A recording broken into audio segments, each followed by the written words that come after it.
i-improve pa rin yung mga skills ko.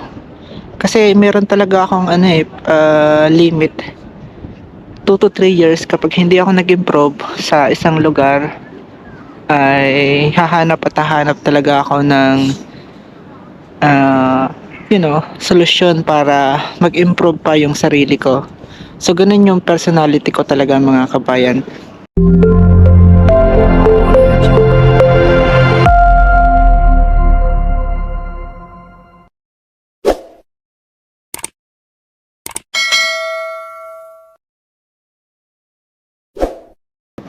Eto, mga kabayan, marahil pumasok din sa isipan nyo ang iwan ng isang bayan or isang syudad na tinigilan nyo ng matagal or pinagtrabahuhan ninyo. Maraming beses na pumasok sa isipan ko ang iwan ang mga napapamahal sa akin dahil sa pangarap ko. Siguro ay pumasok din sa isipan nyo yan noong dumating ako dito sa Poland. So ang unang syudad na natapakan ko ay syempre Warsaw, kasi doon lumapag ang eroplano. Pero yung unang syudad na talagang tinigilan ko ng pangmatagalan or pansamantala ay ang Sopot, Poland. So hindi nagtagal ay nagdalawang isip din ako or lumipat din ako dito sa Gitangs, dahil nga mas maganda yung opportunity dito sa lugar na to.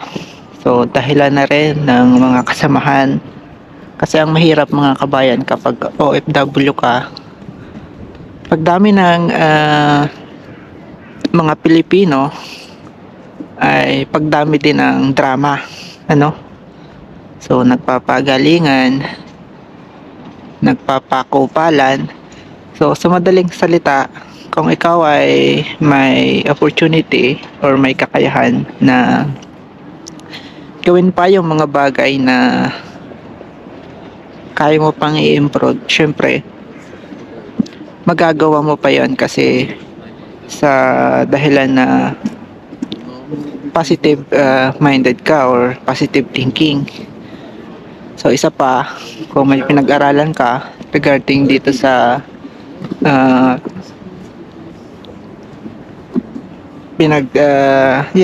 sa trabaho mo, syempre malakas talaga yung loob mo na magtrabaho, di ba?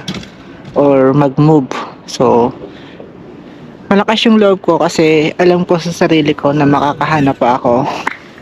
Yun, kaya na i-open ko lang sa inyo yung mga bagay na ito. Kasi nga nagdadalawang isip ako na iwan na naman itong syudad na to. So mag-move sa capital city ng Poland, sa Warsaw, para i-improve pa yung mga pangarap ko, So i-improve pa rin yung mga skills ko, kasi meron talaga akong limit 2 to 3 years. Kapag hindi ako nag-improve sa isang lugar, ay hahanap talaga ako ng solusyon para mag-improve pa yung sarili ko. So ganun yung personality ko talaga, mga kabayan. Kaya sa palagay nyo ang desisyon ko sa aking sarili bilang isang OFW dito sa Poland,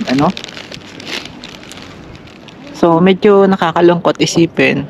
Hindi pa naman sigurado, 50-50 pa rin yung decision ko sa buhay na lumipat sa malaking syudad dito sa Poland. Kasi may mga taong nag-o-offer or nagbibigay ng opportunity. Ang dahilan kung bakit nagdadalawang isip ako, syempre yung posisyon ko dito sa Gitangs sa hotel na pinagtatrabahoan ko ay okay na. Kumbaga unlimited na yung kontrata ko.